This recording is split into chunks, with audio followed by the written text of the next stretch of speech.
Nesse vídeo aqui eu vou ensinar você como fazer a medição de fontes de corrente contínua, como é o caso de pilhas e baterias, utilizando um multímetro digital. O primeiro ponto que você tem que fazer é identificar no seu multímetro onde fica a escala de corrente contínua. Ela geralmente vai ter esse símbolo aqui que é um V com um traço reto e outro pontilhado. Vai variar de multímetro para multímetros, alguns podem aparecer escrito, por aí vai.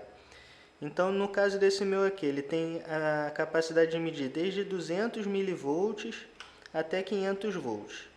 Então, o primeiro passo é você já ter uma noção de mais ou menos quanto que é a tensão que você vai medir. No caso aqui, eu vou utilizar como exemplo uma pilha comum, uma pilha pequena. Então, eu já sei que essa pilha tem aproximadamente aí de 1,5 volt, 1,2 volts, que é o normal nas pilhas. Então, aqui nesse caso, eu vou colocar esse multímetro na escala de 2 volts, que é o 2000 milivolts. Vou acender a luz aqui para ficar mais fácil de ver. E eu vou colocar a ponteira em cada uma das extremidades da pilha. Ele vai me dar o valor.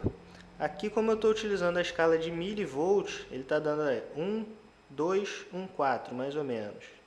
Então, para facilitar a visualização, se eu colocar aqui na escala de 20 volts, ele vai dizer que essa pilha tem aproximadamente 1,20 volts, mais ou menos.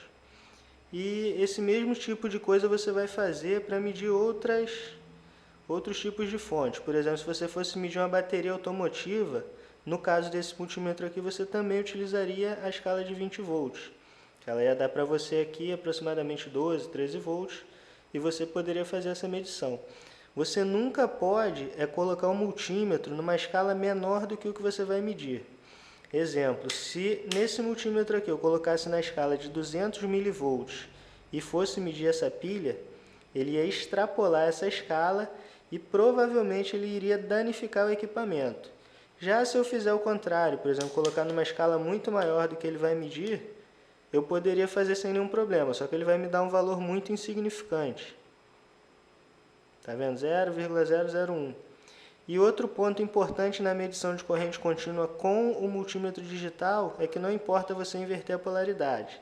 Então, em geral, se usa a ponteira preta para o negativo e a ponteira vermelha para o positivo. Você vai ver que o número vai aparecer ali sem nenhum sinal de menos. Se você inverter as ponteiras, ele vai fazer a medição do mesmo jeito, só que ele vai colocar um sinal de menos ao lado. Então isso aí só está indicando que a ponteira está invertida. Se fosse um multímetro analógico, você não poderia fazer essa inversão, porque aí poderia danificar o equipamento. Então isso aí foi um vídeo que eu fiz só para fazer essa demonstração. Se você tiver alguma dúvida quanto ao uso do multímetro que eu puder te ajudar, você envia aí tua pergunta pelos comentários. Eu sabendo responder, eu respondo para você aí. Se você tiver gostado do vídeo, por favor, clique aí no joinha e se inscreva no meu canal. Obrigado por assistir.